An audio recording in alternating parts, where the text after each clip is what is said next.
Alright guys, balik lagi sama Ketua Sekte. Gimana kabar teman-teman hari ini? Baik-baik aja ya kan? Nah, di video kali ini kita bakalan ngelanjutin lagi pembahasan spoiler versi novel Solin 2 bagian 440 ya guys ya. Seperti biasa buat teman-teman yang baru gabung atau belum sempat nyimak pembahasan spoiler-spoiler bagian sebelumnya, Abang Frank saranin nonton dulu ya guys ya, supaya teman-teman gak gagal paham ngikutin kelanjutan spoilernya. Linknya udah ada di kolom deskripsi. Oke lah, nggak usah kebanyakan drama lagi di awal video. Langsung aja kita terobos versi novelnya ya guys ya.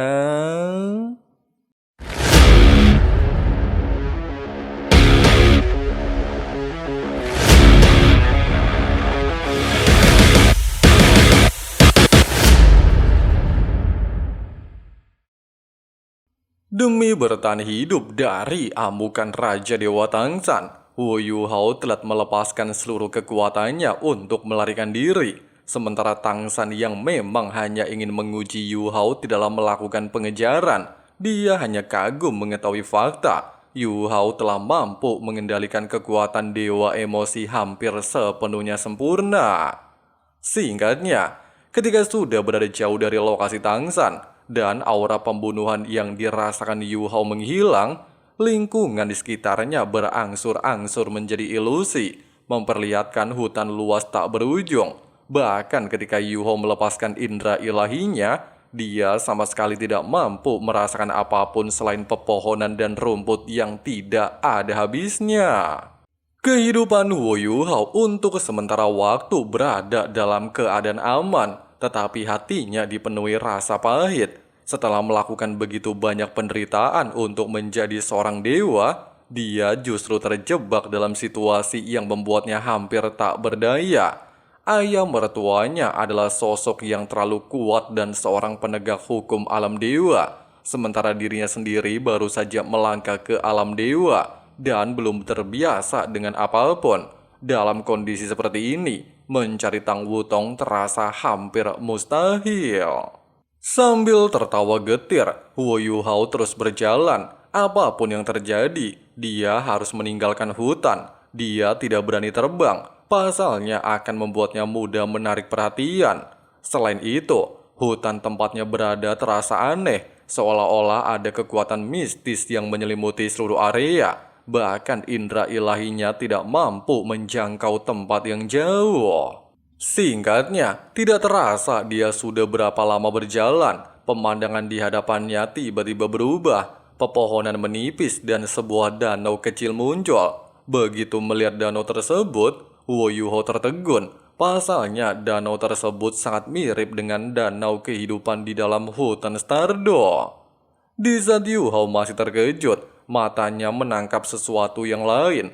Di tepi danau terdapat sebuah halaman kecil dengan 3 rumah kayu.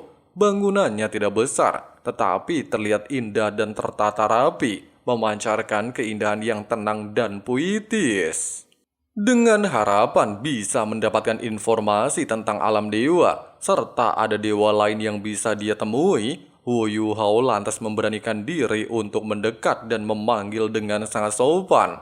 Hanya butuh waktu singkat, seorang pria bertubuh besar dengan rambut keemasan melangkah keluar. Aura luar biasa terpancar dari tubuhnya, membuatnya terasa seperti gunung besar yang menjulang dan menekan siapapun di hadapannya. Melihatnya, Hu Yuhao merasa pria tersebut sangat familiar, seolah-olah dia sedang berhadapan dengan Adipati Harimau Putih. Bahkan ketika Yuhao dengan teliti memperhatikannya, sosok pria berambut emas di hadapannya juga memiliki 2 warna mata berbeda. Di saat Yuhao masih terdiam membisu, pria tersebut mempersilahkannya untuk masuk ke dalam ruangan.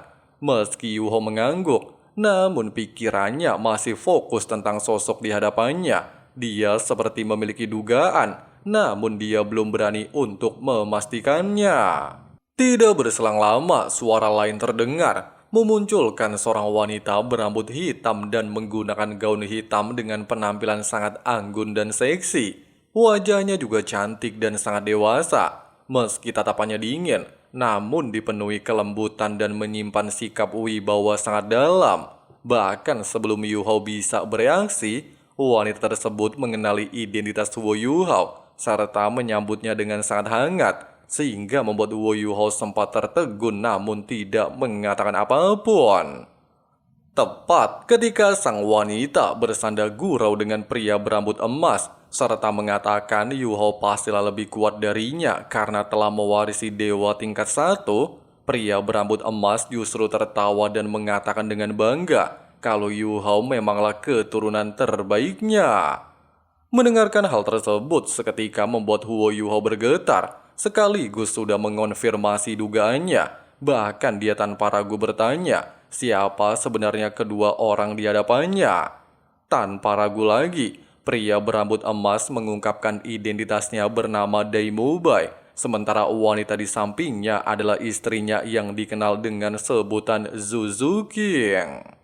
Meskipun Huo Yu Hao telah menebaknya, namun mendengar nama mereka secara langsung masih membuat hati dan darah Yu Hao mendidih, di mana Dai Mubai dan Zuzu King adalah anggota generasi pertama 7 Monster Strike, para legenda yang pernah mengguncang benua Dolo 10.000 tahun yang lalu. Dai Mubai sendiri dikenal sebagai macan putih bermata jahat dan leluhur keluarga Dai, sehingga sudah pasti adalah leluhur langsung Wu Yu Hao. Bahkan legenda mengatakan Dai Mubai telah menjadi seorang dewa, sehingga semua cerita yang selama ini tersebar di benua Dolo adalah kenyataan. Setelah memastikan darah yang mengalir di tubuhnya, serta garis keturunan adalah sesuatu yang tidak pernah berubah oleh waktu, Huo Yu Hao tidak ragu lagi dan langsung berlutut dan bersujud dengan hormat, memperkenalkan diri sebagai Huo Yu Hao kepada dua leluhurnya. Namun di momen ini, Dai Mubai segera menegurnya dengan nada keras. Menurutnya, Huo Yu Hao seharusnya menggunakan nama keluarga Dai dan bukan Huo. Jadi bagaimana mungkin seseorang memanggilnya leluhur jika tidak memakai nama keluarga yang sama? Mendengarkan hal tersebut, nama Dai Yu Hao langsung mengguncang hati Huo Yu Hao. Untuk sesaat dia terdiam. Meskipun memang benar dia adalah keturunan keluarga Dai, namun pada saat yang sama, kenangan lama kehidupannya kembali muncul tanpa bisa dibendung. Yu Hao teringat ibunya tentang bagaimana wanita itu membesarkannya seorang diri dalam kemiskinan dan penderitaan, tentang bagaimana ibunya selalu memberinya makanan terbaik, sementara ibunya sendiri memakan sisa-sisa makanan yang bahkan tidak layak disebut makanan, tentang bagaimana ibunya meninggal sebelum dia sempat menjadi kuat dan membalas semua pengorbanannya. Rasa sakit itu menusuk hatinya dengan kejam. Mengingat kenangan masa lalunya, Huo Yu Hao secara perlahan mengangkat kepalanya dan menatap Dai Mubai. Meski tubuhnya ditekan oleh aura seorang dewa tingkat 2, matanya tetap tegas. Dia menolak mengganti nama keluarganya dengan nama Dai. Pernyataan barusan seketika membuat Dai Mubai murka. Aura mengerikan meledak dari tubuhnya, menekan Huo Yu Hao hingga nyaris tidak bisa bernafas. Meski perasaan seperti ini langsung mengingatkan Yu Hao pada tekanan Tangsan, namun Huo Yu Hao tidak mundur dan menjelaskan dirinya tidak menolak leluhur, tetapi nama keluarganya hanya bisa mengikuti ibunya, seorang ibu yang telah memberinya hidup, melindunginya, dan mengorbankan segalanya demi dirinya. Meski dia bisa melepaskan kebencian, bisa memaafkan dunia, tetapi nama ibunya tidaklah bisa dia lepaskan. Pasalnya nama Huo adalah satu-satunya warisan yang bisa dia jaga. Kecuali ibunya kembali hidup dan memintanya mengganti namanya, maka Yu Hao tidak akan pernah merubah nama Huo menjadi Dai. Sambil menegaskan hal tersebut, aura Yu Hao menjadi semakin kuat dan perlahan bangkit, bahkan mampu berdiri di bawah tekanan Dai Mubai. Sikapnya juga tegas tanpa keraguan sedikit pun. Dai Mubai menatapnya dingin dan menegaskan, tanpa perlindungan keluarga Dai, Huo Yu Hao tidak akan memiliki tempat di alam dewa. Tangsan tidak akan memberinya kesempatan hidup, serta akan menghadapi penghakiman tanpa ada yang menolongnya. Meskipun ucapan barusan membuat hati Yu Hao terasa dingin, namun dia masih menunjukkan senyum di wajahnya. Kemudian dia mundur 2 langkah dan kembali bersujud. Tapi bukan permintaan maaf, melainkan sebagai bentuk penghormatan terakhir untuk kedua leluhurnya. Kemudian berbalik dan berjalan keluar dari ruangan. Pasalnya dia lebih memilih untuk menjadi musuh seluruh dunia daripada mengkhianati ibunya. Tepat ketika Huo Yuhao baru saja keluar dari ruangan dan berjalan di halaman, sebuah suara lembut penuh emosi memanggil namanya, membuat tubuh Yuhao seketika membeku dan bergetar. Pasalnya suara tersebut sangat familiar baginya. Di saat Yuhao berbalik, pintu rumah kayu paling kiri terbuka dan memperlihatkan seorang wanita. Wajahnya pucat dan basah oleh air mata. Pakaian yang dia kenakan sederhana. Tubuhnya terlihat rapuh, tetapi kecantikannya tetap lembut dan hangat. Wanita tersebut tidak lain adalah Huo Yun-er alias ibu Huo Yuhao. Melihatnya, Huo Yuhao merasa seluruh dunianya runtuh. Dia berteriak memanggil ibunya dan berlari tanpa kendali. Dia memeluk kaki ibunya dengan sangat erat, menangis seperti anak kecil yang kehilangan segalanya. Di sisi lain, Juju King menatap Daimu Bei dengan mata memerah, menyalahkannya karena terlalu keras. Namun Daimu Bei justru tertawa puas. Dia mengakui keteguhan hati Huo Yuhao membuktikan darah keluarga Dai mengalir kuat dalam dirinya. Bagi Daimu Bei, memiliki keturunan seperti Huo Yuhao adalah kebanggaan yang luar biasa. Sementara itu, Huo Yuhao benar-benar kehilangan kendali emosinya. Semua penderitaan yang dia tekan selama bertahun-tahun akhirnya meledak. Bahkan kehilangan Tang Wutong dan segala siksaan yang dia alami tidak pernah membuatnya menangis seperti ini. Huo Yun-er membelai kepala putranya dengan lembut. Air mata jatuh dari pipinya. Tidak berselang lama, Daimu Bei akhirnya menarik Huo Yuhao berdiri dan menenangkan emosinya dengan kekuatan ilahinya. Huo Yuhao segera menyadari bahwa kebangkitan ibunya bukanlah kebetulan, sehingga dia segera bersujud 3 kali untuk mengucapkan terima kasih karena keinginannya telah dikabulkan. Di saat Daimu Bei hanya tersenyum bangga, Juju King meminta Huo Yuhao dan ibunya masuk ke dalam rumah untuk berbincang. Pasalnya mereka telah berpisah dalam waktu lama. Di dalam rumah, Huo Yuhao memeluk ibunya dengan erat, berusaha menahan air mata, tetapi hatinya penuh dengan segala kerinduan. Sambil membelai rambut Huo Yuhao, Huo Yun-er terlihat merasa sangat bangga, di mana putranya telah tumbuh dewasa dan pasti telah melalui banyak penderitaan. Namun Huo Yuhao hanya menggelengkan kepalanya. Semua penderitaan tidak berarti apa-apa lagi baginya. Dengan ibunya kembali di sisinya, semua penderitaannya selama ini seolah-olah terobati. Huo Yuhao dan ibunya terus berpelukan cukup lama. Pada awalnya, isak tangis masih terdengar, tetapi seiring berjalannya waktu, emosi mereka perlahan mereda. Kehangatan yang telah lama hilang akhirnya kembali, menenangkan luka yang tertimbun selama bertahun-tahun. Setelah Huo Yuhao benar-benar tenang, Huo Yun-er mulai menceritakan apa yang sebenarnya terjadi kepadanya. Dia pada dasarnya memang telah meninggal lebih dari 10 tahun yang lalu di benua Daulo. Namun kebangkitan Huo Yuhao sebagai dewa tingkat 1 membawa perubahan besar. Tidak seperti dewa biasa, Huo Yuhao memiliki kemampuan khusus. Dia bisa membawa sejumlah kecil anggota keluarganya ke alam dewa. Bahkan Daimu Bei dan Juju King tidak memiliki kesempatan seperti itu sebagai dewa tingkat 2. Di alam dewa, Tang San adalah seorang penegak hukum alam dewa. Meskipun tidak bisa mencampuri urusan manusia secara langsung, Tang San masih memiliki wewenang tertentu terhadap para dewa. Setelah Daimu Bei berdiskusi dengannya, mereka akhirnya menemukan jiwa Huo Yun-er. Kemudian dengan kekuatan gabungan dan persetujuan tertentu, mereka membangkitkannya dan membawanya ke alam dewa. Walaupun Huo Yun-er sama sekali bukan dewa tingkat 3, dia tetap dapat hidup kembali di dunia para dewa dengan status Huo Yuhao sebagai dewa tingkat 1. Selain itu juga, Daimu Bei sudah lama mengetahui semua yang dialami Huo Yuhao. Sebagai leluhur, dia memahami dengan jelas bahwa simpul terbesar di hati Huo Yuho bukanlah musuh, kekuatan, ataupun jalan kultivasi, melainkan ibunya.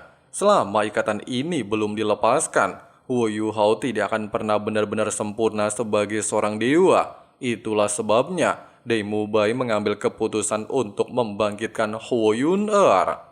Namun kemampuan Huo Yuho terbatas. Dia hanya memiliki 2 tempat tersisa untuk membawa manusia ke alam dewa. Satu tempat digunakan untuk Huo Yun-er, sementara satu tempat lainnya disiapkan untuk Dai Hao, di mana alam dewa adalah tempat yang sunyi dan dingin. Huo Yun-er yang telah menderita seumur hidup pantas mendapatkan kedamaian dan kebahagiaan bersama dengan suaminya. Meskipun pada dasarnya Huo Yun-er sendiri tidak dapat melihat dunia luar setelah kematiannya, tetapi dia masih bisa merasakan apa yang terjadi di sekitar makamnya dalam radius ratusan kilometer. Beberapa hari terakhir sebelum kebangkitannya adalah hari-hari paling membahagiakan baginya. Dia mendengar suara Dai Hao, mendengar kabar tentang keberhasilan putranya, dan perlahan kebencian serta kesedihan di hatinya memudar. Karena itulah, saat dia melihat Huo Yuho hari ini, hatinya dipenuhi ketenangan. Huo Yuho sendiri sama sekali tidak mengetahui semuanya. Namun setelah mendengar penjelasan tersebut, rasa terima kasihnya kepada Dai Mubai dan Juju King meluap. Tidak ada hadiah di dunia ini yang lebih berharga daripada kehidupan ibunya. Setelah emosinya benar-benar stabil, Huo Yuho mulai menceritakan perjalanan hidupnya kepada Huo Yun-er. Dia tidak membicarakan penderitaan, luka, atau bahaya yang hampir merenggut nyawanya. Dia hanyalah menceritakan cerita-cerita yang cerah dan membahagiakan, seolah-olah ingin meyakinkan ibunya bahwa semua pengorbanannya tidak sia-sia. Singkatnya, di alam dewa waktu terasa aneh, tidak ada siang atau malam yang jelas. Entah berapa lama telah berlalu, tiba-tiba terdengar bunyi bel dari luar rumah kayu. Huo Yuho segera bangkit dan membuka pintu. Ketika melihat Dai Mubai berdiri di luar, Huo Yuho berniat berlutut. Tetapi Dai Mubai langsung menghentikannya dan mengatakan, apakah sekarang Yuho sudah bersedia mengganti namanya menjadi Dai Yuho? Bahkan Dai Mubai juga berjanji akan menghukum Dai Hao nantinya ketika tiba di alam dewa. Pada dasarnya, Huo Yun-er sendiri tidak pernah memaksa atau menyebut soal nama keluarga. Namun Huo Yuho telah memahaminya. Setelah ibunya hidup kembali, kebencian dan amarah yang dulu mengikat hatinya telah sepenuhnya lenyap. Dengan sangat tulus, dia menyatakan kesediaannya untuk mengenali leluhurnya. Kali ini, Dai Mubai membiarkannya berlutut. Dia tertawa puas dan mengumumkan bahwa mulai sekarang Yu Hao akan dipanggil dengan sebutan Dai Yu Hao. Setelah upacara tersebut, Dai Mubai menarik Dai Yu Hao keluar ke halaman. Sebuah meja besar telah dipenuhi hidangan mewah dan anggur berkualitas tinggi. Dai Mubai menuangkan anggur untuk dirinya sendiri dan menyerahkannya kepada Dai Yu Hao. Singkatnya, setelah beberapa cawan anggur, pembicaraan beralih pada Tangsan. Ekspresi Dai Yu Hao berubah pahit ketika dia menceritakan semua yang dialaminya sejak tiba di alam dewa. Mendengarkan hal tersebut, Dai Mubai terdiam cukup lama, sementara Huo Yun-er terlihat sangat khawatir. Juju Jing menunjukkan ketidaksenangannya, tetapi Dai Mubai menjelaskan dengan tenang. Dia memahami posisi Tangsan sebagai ayah yang sangat mencintai putrinya. Di alam dewa, kekuasaan sangatlah penting. Dai Yu Hao adalah dewa tingkat 1, dan perbedaan kekuatan mereka terlalu besar. Namun Dai Yu Hao harus menunjukkan tekad dan keberaniannya di hadapan Tangsan, bukan untuk menang, melainkan untuk membuktikan bahwa dia layak melindungi Tang Wutong. Dai Yu Hao langsung merasa jauh lebih tenang setelah mendengar nasihat barusan. Dengan 2 leluhur di sisinya, beban di pundaknya terasa lebih ringan.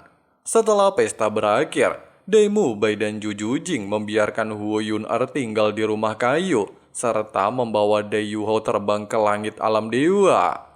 Awan-awan rendah berputar perlahan, dipenuhi energi asal langit dan bumi. Setiap tarikan nafas membawa arus energi ilahi ke dalam tubuh. Dayu Hao menyesuaikan sirkulasi kekuatannya, merasakan perubahan besar dalam dirinya.